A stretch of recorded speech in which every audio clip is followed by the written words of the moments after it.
Hey guys, welcome back to my channel. So in this one we are going to address something that black men say all the time, and it is that the sisters are so negative, and the sisters are so argumentative, and the sisters are aggressive, and whatever else, insert there whatever adjective it is that they feel like saying at the time. And I've been thinking about this a lot because I'm an overthinker. So are dark-skinned black women, or just black women in general, inherently negative? And I say some of us can be, right? Now, before you click off, hear me out. Why wouldn't we be, right? Think about, how the black woman is the most disrespected woman in the world, not even in America. And then, think about how already from a very young age, from early infancy, dark-skinned little girls, are being told that, their skin is too dark, that something is inherently wrong with their hair, how, their nose is too big, and how they're not worthy of being, provided for, and not worthy of being protected. Think about the music, rap music, which I hate and don't listen to. I told you this, I don't listen to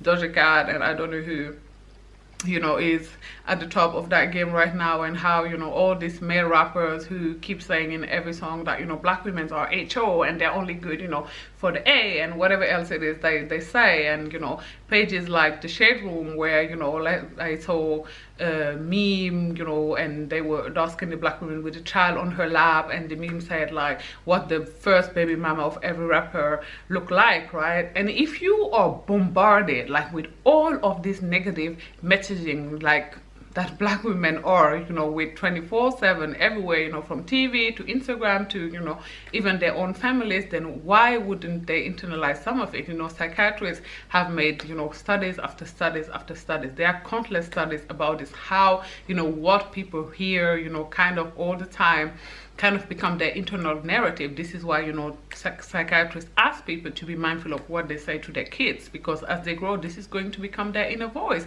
I mean, heck, even adults, women who are in abusive relationships, right, with men who tell them all the time that they're fat, and they got 3-4 kids, and who can want you, even these women end up believing this, and this is one of the main reasons why they don't live. So why do you expect little girls, little dark-skinned girls, not to believe that, not to internalize that messaging? Now add that to the fact that black women tend to have a lot of adverse childhood experiences, right? We know that a lot of us come from abusive household. We know that 77% of black children are born out of wedlock. We know that we are 4 times or something like that more at risk than other groups of women to be sexually molested. And we know that 90% of us do know their abuser. Now if you were a child and you were molested by an uncle, your brother, a neighbor, your grandfather, like why wouldn't you then be guarded? Black women are not negative. Many of us are guarded. Many of us have built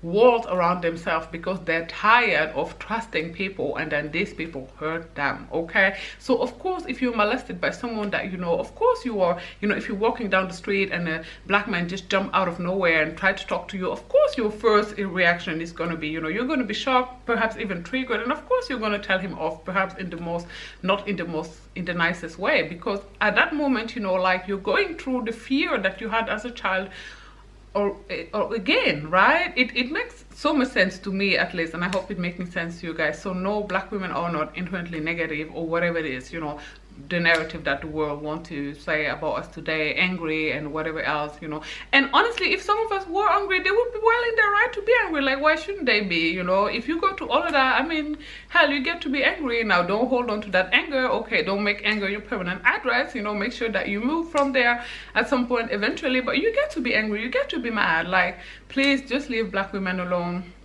Now I'm gonna end this video by saying, if you are a black woman and you find that you tend to be negative, yourself, and that is something that you want to work on, I would say I want to give a couple of tips and say begin with affirmations. Knowing the truth of who you are is going to be extremely important in a world that is dead set, on telling us that something is inherently wrong with us, with our very core.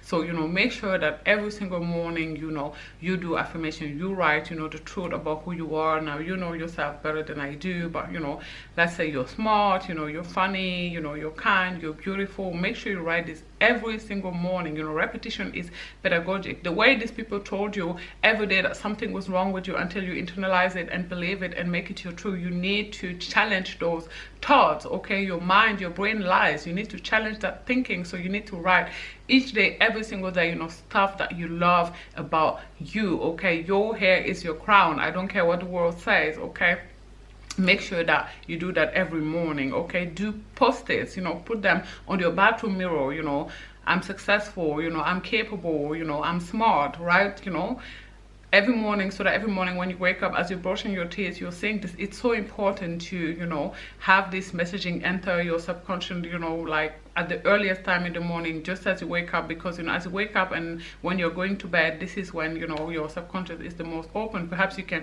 write it on a post-it and then, you know, put it on top of your, you know, glue it on top of your bed, like your ceiling, so that, you know, when you wake up, it's the first thing that you see. Make sure you put one on your fridge, like make sure you put one everywhere. Okay, this is the Lisa Nicole, you know, technique, you know, and it really works. You know, if you, I guarantee you, like everything, you need to be consistent, but I promise you that if you're consistent with it for weeks, you are really gonna see, you know, an improvement in your internal narrative. Now, another thing that you can do is practice gratitude. Now, it is so hard, you know, in a world where we all have problems, right? We all have issues, you know, life is throwing stuff at us, all of us. So sometimes that can make it, you know, hard to be grateful for what we have, but gratitude is key, you guys. What you focus on grows. So, you know, make sure that you keep a gratitude journal where you write stuff that you're grateful for. And girl, don't even try me, you know, telling me that you can't think of anything you're grateful for right now. Like, that's crazy. Okay, having a bed, you know, being alive and well, you know, being in, you know, in good health, all of that is something to be grateful for. Like, be grateful for water, for food, you know, if you have kids and they're healthy, or your parents and they're healthy, you know, all that good stuff. Okay, you can find stuff to be grateful for. Like, you know, I mean, you have the internet, you're watching this video right now, or, you know, you're, at least you have access to the internet somewhere. If you're watching this from the library or a coffee shop, like, there's a lot to be grateful for, even the air that we breathe. Okay, now the third tip that I have is an app called Think Up. And no, this video is not sponsored by them, but I love this app. Now, what you can do with this app is record with your own voice affirmation of the truth about who you are, about who you believe yourself to be, right? This app will help you rewire your subconscious mind. So, you know, record yourself, because, you know, of course you can listen, like they're on YouTube, there are videos, you know, 8 hours videos and stuff like that, that you can listen to overnight on affirmation about what you're trying to manifest. But, you know, your subconscious know your own voice best. So you could listen to the videos on YouTube, or you can record your own with this app. Okay, now there's a free version, and the free version is very, very good. So I don't see why you should get the paid version. I have the paid version, but the free version is just as good. You know, there's not a big difference on this app between the paid and the free version. So record yourself. You know, I'm beautiful, I'm kind, I'm funny, you know, I'm intelligent, I'm capable, I'm successful, you know, all that good stuff. Okay, and listen to it while you're sleeping. Okay, you can do this with earphones. I know that for me personally, I don't even need the earphones. I'm not bothered. I just put the phone next to me and I listen. I mean, and then I fall asleep and it keeps on talking. It's whatever, you know. But if that bothers you, you can just use earphones. Or if you're sleeping next to someone, you can use earphones, right? And then you can listen to that all day, every day. That way, you know, the truth about who you are is the last thing that you hear before you fall asleep. And then, you know, with the post-it on the ceiling, the first thing that you see as you get up in the morning. Okay, ladies? Now, that's all I have on this one, you guys. If you made it to the end of this video, I'm grateful and appreciative of you. Please do not forget to like, okay, in the comment section down below. Let me know, you know, what are your best tips, you know, to avoid negativity surrounding, you know, being a Black woman. Do not forget also to subscribe to my channel. You know, we discuss a bunch of stuff, whatever it is I feel like talking about, but it's always interesting and thought, you know, provoking. Now, on this note, I'm gonna love you and leave you here, you guys. Okay, and I'll talk to you guys, as I always do, very, very soon. Bye, guys. Mwah.